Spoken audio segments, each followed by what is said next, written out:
I'm standing in for Kim. She's not feeling well, and also I believe LJ's not feeling well. So today is our impromptu day to show how collaboration works, or thereabouts. My name is Rev Dr. Judy DeRosa. I've been with the Positive Living Center for way long. And I love our gatherings because we are non-denominational consciousness and we share that love with each other in unity. Welcome to everyone and everyone on Zoom. Do we have anybody on Zoom that's new? I don't think so. Okay, thank you, Jackie. We all know what year it is. The life, poise, and knowing no others is part of our topic for this month, this theme. And as we share this information with each other, we have the depth of understanding that there's always more to learn. And I really appreciate that Sandy West has been doing this for years for us. Oh, thank you, Sandy. We'll start with our meditation, and our beloved Jim has such a rich array of his music that he's written. Jacob Savarino, thank you so much. Thank you.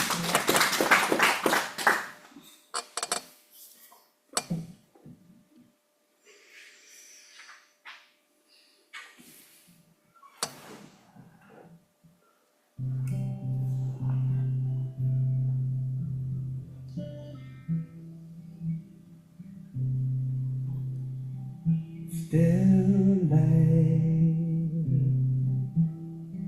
with frozen field and mountain,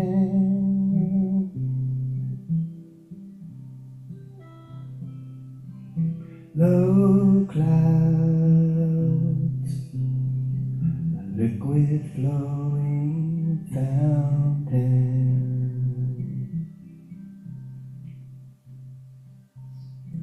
I wait to find ice upon the water. Daylight brings winter's daughter home.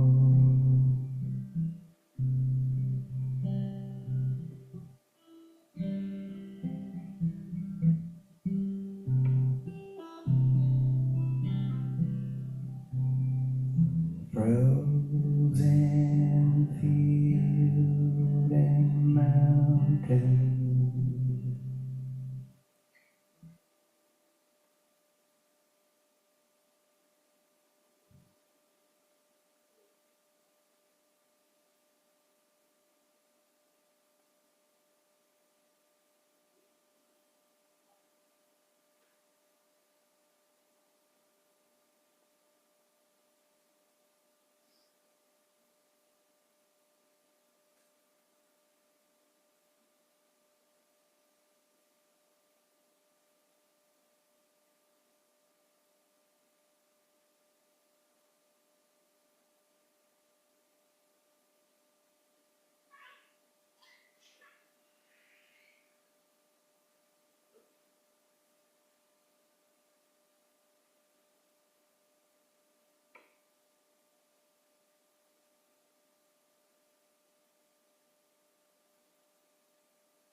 We hold peace within our hearts. We return from that sacred space within ourselves, feeling calm, loved, filling ourselves with knowing, trusting our intuition.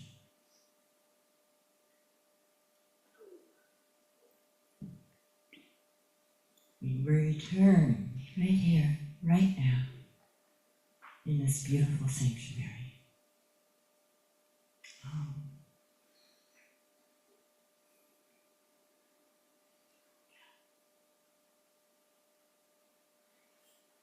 Jim, will you be doing, I don't know if we're going to do music or if we're going to do spiritual thought. Spiritual thought is first. Okay, so we'll have our spiritual thought and then Jim will come back. We'll give John LaLonde a hand. He's stepping in for Eldred too.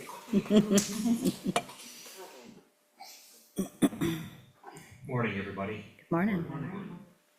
Well, we heard that the themes for this month are life, poise, and knowing no other.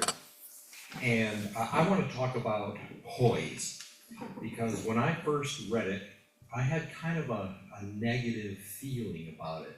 And I thought, what is that about?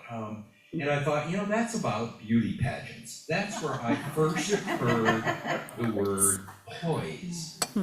And so I just looked it up to make sure that I wasn't mistaken. It's been a long time since I've watched one, but beauty pageants or beauty pageant contestants are judged on physical appearance, personality traits like confidence and poise, talent and interview skills, and other things like that. So poise was a part of what beauty pageant contestants were judged on. And just in looking at what was the definition behind what they looked at for poise, and that was to be calm, dignified, and self-assured. So those seem pretty good. So I looked in just our regular dictionary for poise, and it said the definition is balance. And so this balance they defined as upright and steady. And that just seemed concrete enough that I kind of got it. So upright and steady. So as I've mentioned, the last spiritual thought I gave, I had ankles, and probably 24 times prior to that. I mentioned that I had ankle surgery in May, and 6 weeks after that, I started physical therapy. And I'm happy to report I have one session left of physical therapy, and they make a big deal of graduation at this place. And so I thought, yes, I am going to walk for graduation. Nice. Which I thought was a tremendous joke, which not so here. So in physical therapy, balance is a big deal. As you might know or imagine, balance is really critical. I am sure upright and steady is in absolutely every treatment plan. And many of the exercises that I was led through focus on balance. One of them specifically that I want to talk about is they set me up and the person who's doing this exercise at one of the massage table sort of things that they work on, and have your hands hovering above the table and stand on one foot, stand on the surgery foot, and increase time doing it. There were a number of different balance things, but this one was especially interesting to me because I was standing on one foot, a physical therapist next to me to break my fall if that should be what happens. So as soon as I get a little bit of stability, she says, okay, now shut your eyes. And I shut my eyes, and immediately jerked to the left, just like a falling motion, just from shutting my eyes. And I was amazed at how much my eyes contribute to my balance. So I kind of laughed that it was so abrupt and so severe that just by shutting my eyes, I would nearly fall.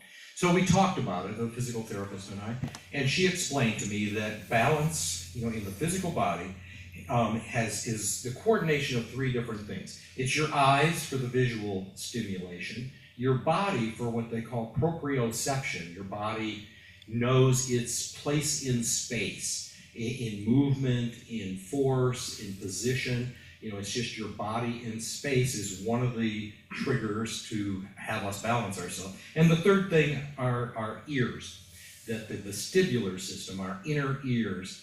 Those three things are involved in maintaining being upright and sturdy, maintaining our balance. So the physical therapist said, it takes all three systems working together in perfect unity to create perfect balance. So that is a quote of Dr. Hanna. And it just seemed, like, wow, that's pretty interesting to me. So our ears, our eyes, and our body are working together in perfect unity to create balance in our body. But that is our physical balance. So I wanted to look at the spiritual balance. What is it that's behind maintaining a spiritual balance? And looked at Ernest Holmes' writings on this, and what he wrote was that spiritual balance is related to mental balance and equilibrium, perfect balance, which maintains everything in its proper place without effort, and that spiritual poise is life balancing itself. And finally, he kind of gives a further example, and he says that perfect balance in a spiritual sense is an eternal power unruffled by competing emotions, like the reaction to drama, always sure of itself, unhurried and certain. And that's just a beautifully languaged description, it seems to me, but it also seems like calm, dignified, and self-assured in some ways. So I read some further that Ernest Holmes said that spiritual poise is the perfect expression of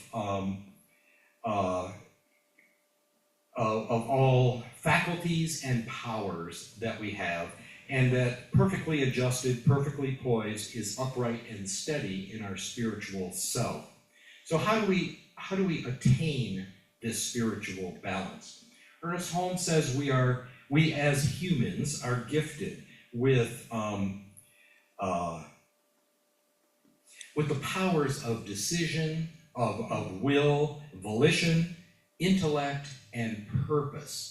That we have those in ourselves as the qualities of our spiritual self, and that our spiritual poise is attained through the balancing of all these spiritual powers. So we have the power to make good choices. We have the power to develop our intellect, to adhere to our sense of purpose in our lives, and that through pursuit of all those things we obtain a spiritual balance. So these qualities of choice, of will, of volition, of purpose, of intellect, they are essentially the eyes, ears, and body of spiritual balance. And so it is.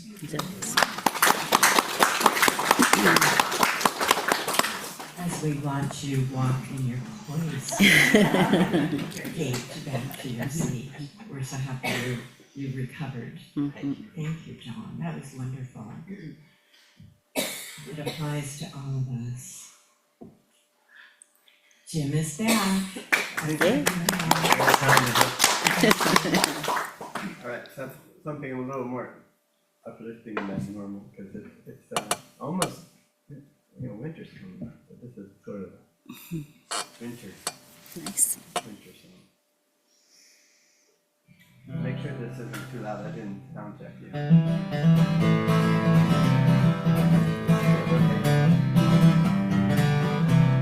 That was my sound check. It's good. Oh, yeah, it sounds good here, I don't know about Okay. that. Anyway, we'll put it up. It's not. I didn't want to like be blasting. Okay. It's called Back to You. My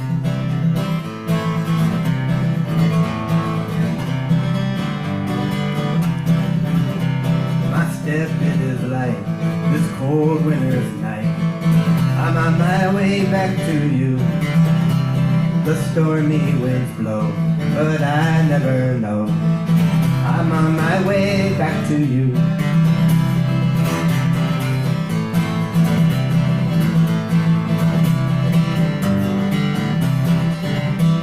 But the road is not dark, it's lit by the spark of the love in my heart just for you. Like a knife through the flame when I hear your name. I'm gone on my way back to you. It's clear in my mind the love that I find. Never been one that's so true. I gotta change the key, it's too low.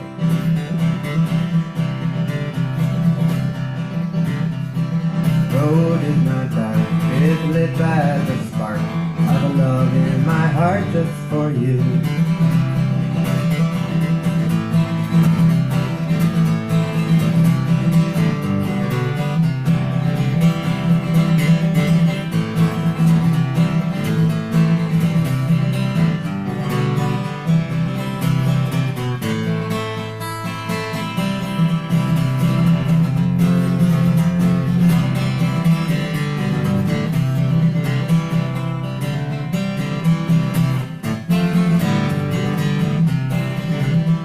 My step it is light this cold winter's night.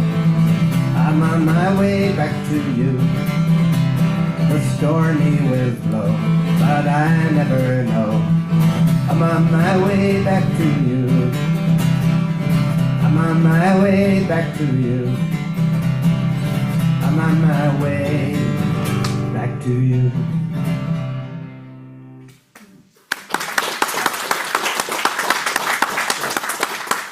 I wrote that when I was much younger, and it was a whole octave higher. I have to find my way around that. Thank you. We're always finding ourselves, huh? Yeah. Thank you, Tim, that was wonderful. Well, our next speaker is that hand of God, Bob Hand. Give Bob a big hand.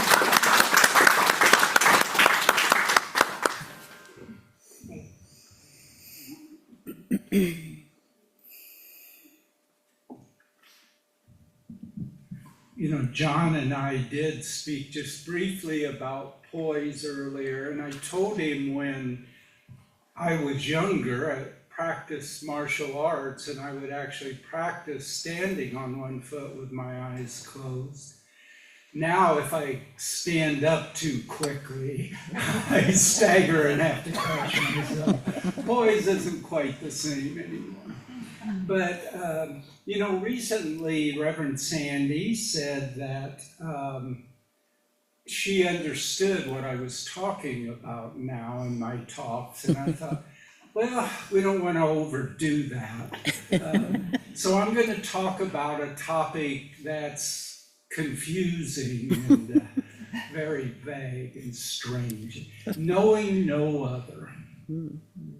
Now, knowing no other, we know, comes from the biblical references of that there is only one God, that you should worship only one God. And then New Thought took that on, as Sandy mentioned, about knowing no other, meaning there's only divine spirit. There's nothing else to know. But I have a little different interpretation. I want to dig deeper into that. So to do that, First, we have to understand knowing. How do we know things? So theoretically, there's a tapestry hanging on the wall back behind me. Now, how do we know that that tapestry is there? Well, this morning, Laura comes in and flips a switch. Electricity goes running through the wires into the lights above our head. That electricity goes into the gas that's in those lights and excites them.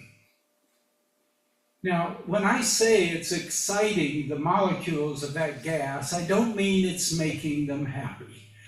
I mean it's putting in more energy and making them move all around a lot.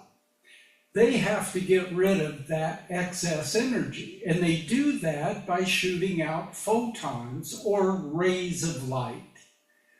Rays of light then are going all over. We come in, sit down, those rays of light are bouncing all over, some of them against the tapestry.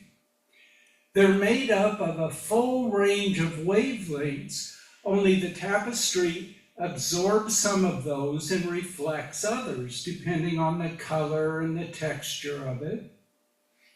Those lights that's reflected, that light that's reflected, enters our eye, right?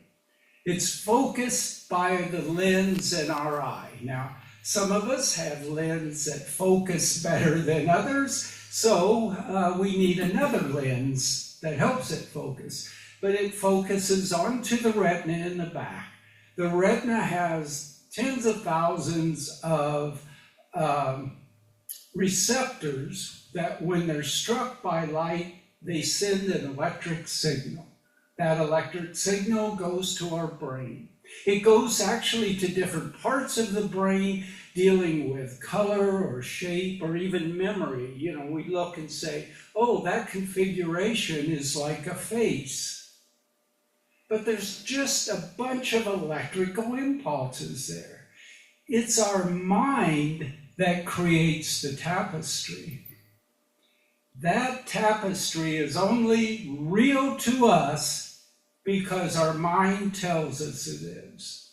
Now, if there was an absolutely perfect hologram of a tapestry over there, and it looked to us like it was real, our minds would convince us that there's really a tapestry there. It would be real to us. And in fact, as John mentioned in his talk last week about the drugs he took that made him feel really well, if we got a hold of some of those and maybe took a little too much and we were hallucinating, and we hallucinated that tapestry was there, it would still be real to us.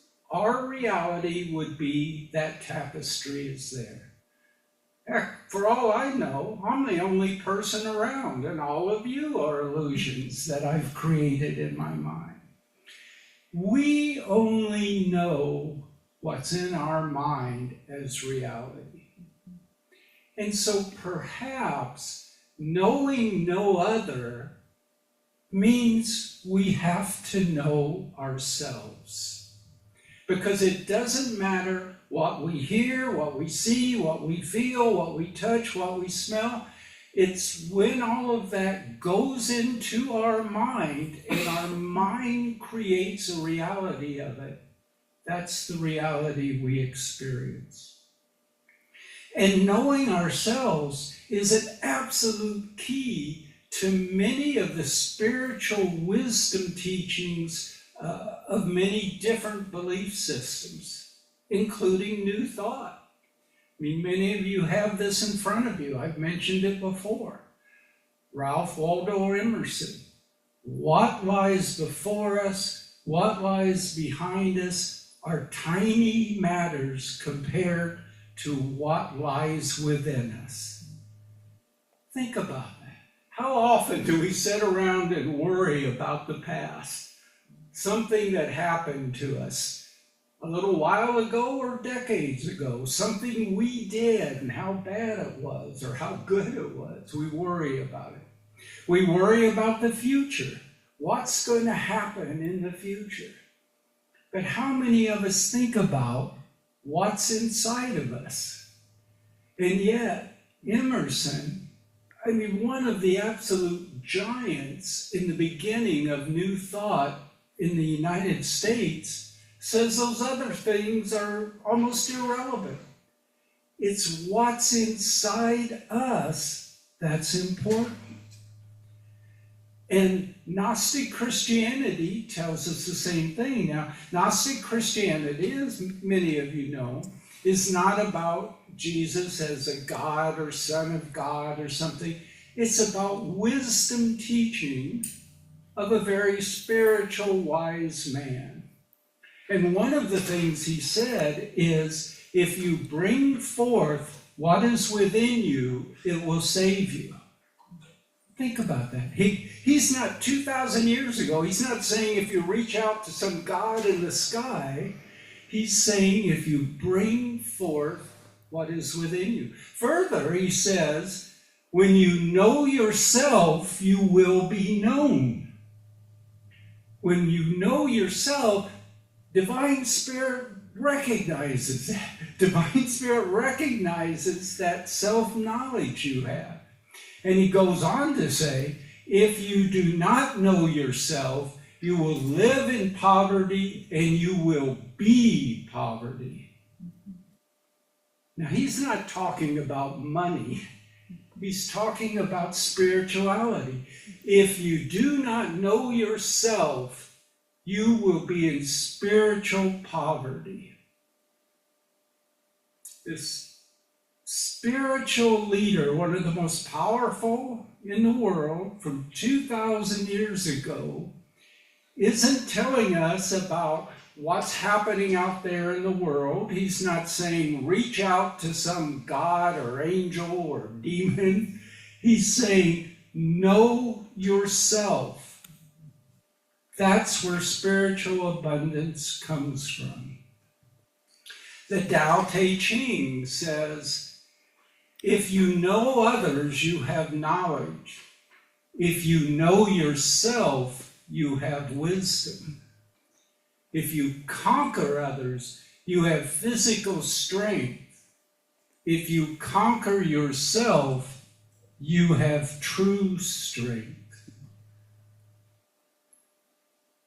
Science, many of these wisdom spiritual teachings are telling us it's knowing ourselves and knowing that power within us that's important.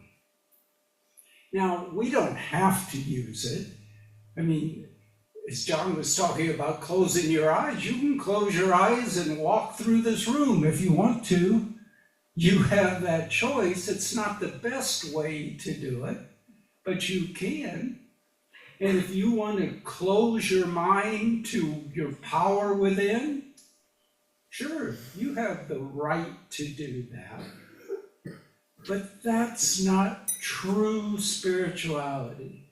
True spirituality comes from within. Yes, we're going to be influenced by what's around us. There's things that happen. There's things people say that affect us. But unless we internalize it, it's superficial. It's only when we internalize it that it has meaning. And we can internalize negative lessons and be guided by negative beliefs, or we can internalize positive lessons and be guided by positive beliefs. Our choice.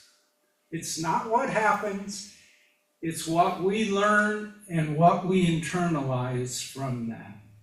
So, how do we do this? How do we go to that inner power? Some people were maybe raised to recognize that. Probably most of us weren't. It wasn't talked about at all, or spirituality, we were talked about gods in the sky or something. So the first step is learning. Learn about it. Learn about that inner power. You can read books, you can take classes, you can talk to others who have been on this journey. Learn about it. But then you have to develop it. You have to nurture it. Just the intellectual learning about it won't do it. You have to internalize that for yourself. You can do that through meditation. You can do it through walks in the forest. You can do it through music. It's different for each of us, but you have to have some way that once you've realized it, you've brought it inside, you've made it a real part of you. And then to have that guidance, to have that power, you have to learn to go to it. Again, this master teacher Jesus said, "Seek first the kingdom of heaven." In these situations, now we know heaven isn't some beautiful little city floating around in the clouds where you have wings and halos and play harps or flutes. The kingdom of heaven is inside each one of us. That's where it is. Seek ye first the kingdom of heaven. When all of these things are happening, go inside. That's the first step. And when we can teach ourselves to do that, to go into that power, we're going to have an incredible spiritual development. Now, I am not one of the ministers who's going to get up in front of you and say, this spiritual power is going to make everything great. It's going to solve every problem you ever had. It's going to cure every illness. It's going to make you sing in tune. You know, it doesn't always work that way. But it's really not what happens. It's what's inside us. It's how we deal with it. One of the main things I think we learn is that we don't have a home that's a dwelling in the past. We don't have a home that's some ethereal shack in the future. Our home is the present, right now in this spiritual presence. And whatever happens out there, when we know, turn inside to our true self, our true home in the kingdom that's within us, then we'll have the power not only to lift ourselves up, but to lift up the world. Thank you.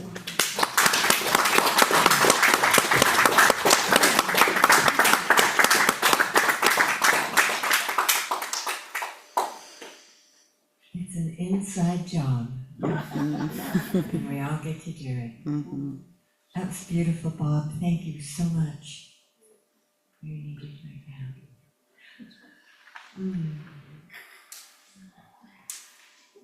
Could we have 2 people to come and help with the offertory? Are you going to be 2? There we go. Here's Karen. Thank you.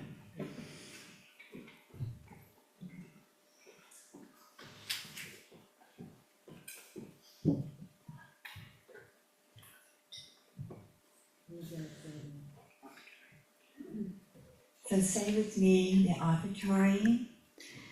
Divine love flowing through it, lusts and and increases all that I give and all that I receive. Thank you. And your gift to the Positive Living Center helps us keep our doors open and helps keep the lights on. All the wonder that goes on with that green energy exchange. We appreciate that. in the back of the building, we have a little frog box. And in that frog box, you can leave a prayer request. Thank you, sweetheart. Thank you, everyone.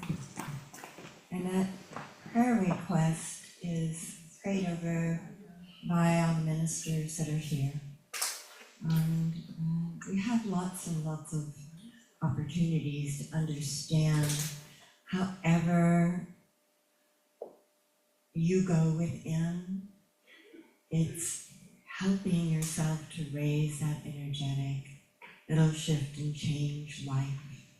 And it's all about making your life and the people around you better, and you become stronger and wiser. So our prayer practitioner is, are you the practitioner, John? John LaLonde, if you'd like to have a special time with him, or any of the ministers here, we're here to help each other. And I think that the people on Zoom know how to donate to the Positive Living Center. There's a connection on the iFocus. So if you have questions, you can do that. And we have an address that I think is listed that Missy puts out there.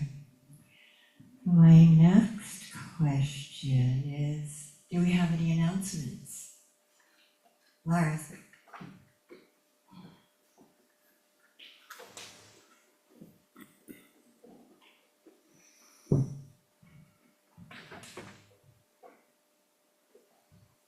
Hi, Hello. did you notice when you came in that we have a new sign on our building? I didn't see it.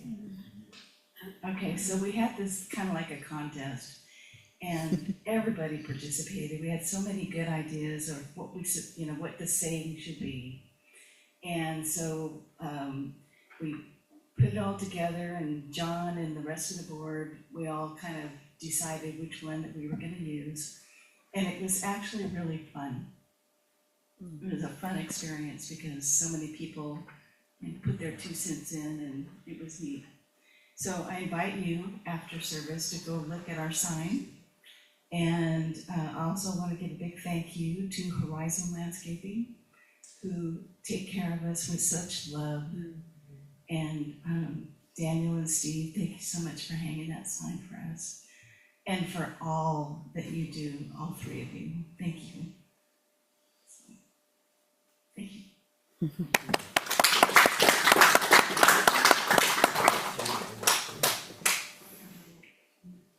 I must say that anytime I have plants that I have no home for, I'll bring them over, and Karen lovingly plants those plants. She has that magic touch and knows what to put out there to keep the deer away. So it's really a joy. Are there any other announcements? Sandy, you're back from DED. Okay. We had a great flute circle. John LaLonde, I really want to thank you for you and Kim just host this wonderful circle, and that it actually sounds like we're gonna make music together. It's just amazing. The evolution is wonderful. When I first started, I could hardly understand how to keep the flute from falling out of my hands. And now we're actually doing backup music for John. It's wonderful. I really am grateful for that, because when you participate in things like this, you're broadening that knowing yourself. And last night we had a wonderful drum circle. We're having people come from Fresno now. And it is a matter of community and a collective consciousness and the remembering that everyone counts. I think we had an 8-year-old at the drum last night. It was awesome. So, thank you everyone for what you do and your power, your beauty, your grace. Okay, let's see. Next week's speaker, I think I might know that, is Joe Ball. I think it's Joe Ball. And that when we fill in for each other, we learn that great technique of improv. Come on in.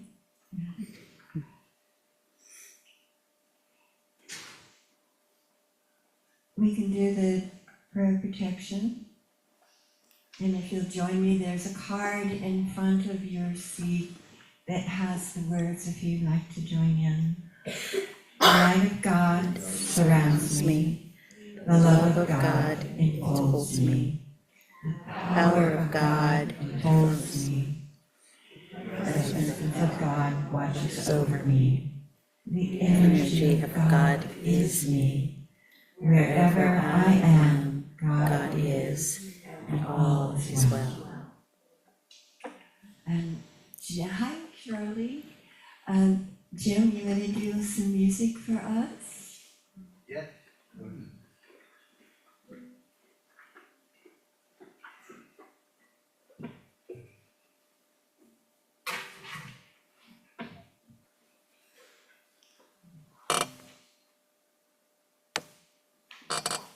Well, thanks for having me here.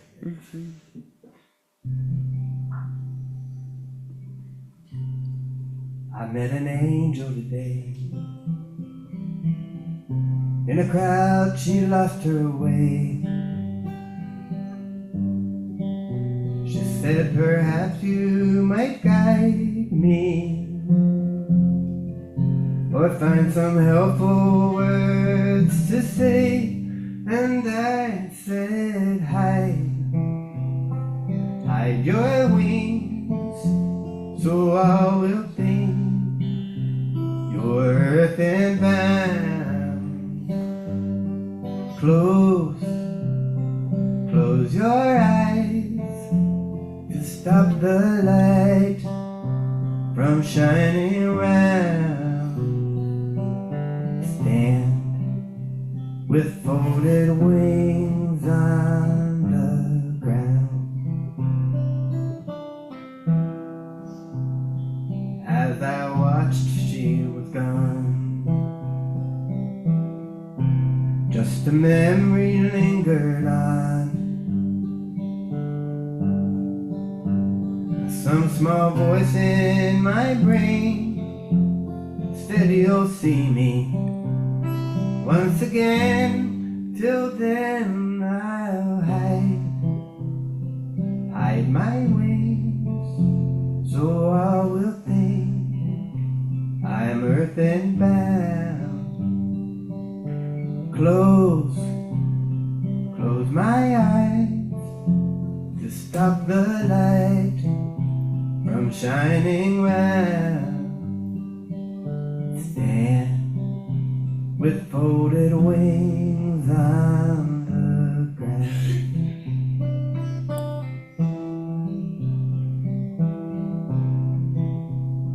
Now I wander place to place. Now I search in every face. And I wonder who's the one with a heart that holds the sun, and who will hide their wings, so I will think they're earthen bound. Close their eyes to stop the light from shining round. Stand with folded wings on the ground. Oh, hide your wings, so bound. Close your eyes to stop the light from shining round. Stand with folded wings on the ground.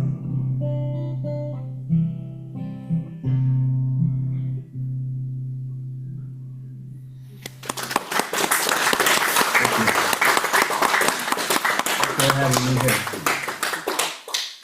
Thank you, Jim. That was just beautiful, Jim. Thanks, Judy.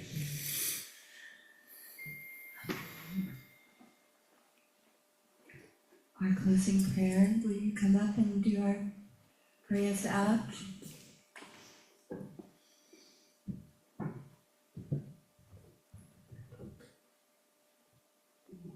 It's good today. Hey, Bob. I gotta tell you, honey, I understood today too. It's almost scary. Oh, just close your eyes and take some deep breaths, please. Knowing that as we come together as one, we open our hearts and embrace the world. We allow that inner divine to shine through us and out around us, sending light everywhere. We've come from the darkness into light. Feel that, know that. We are it, accept it. Life is good when we are walking that path. And I give such glorious thanks for all of us and what we do and have, and so it is. So it is. Thank you. Everyone have a great Sunday. See you next week. Oh, what do you have to say, Sandy? Oh, yeah, I saw an arm up in the air. Everybody have a great weekend. Thank you. Blessings to all. Thank you.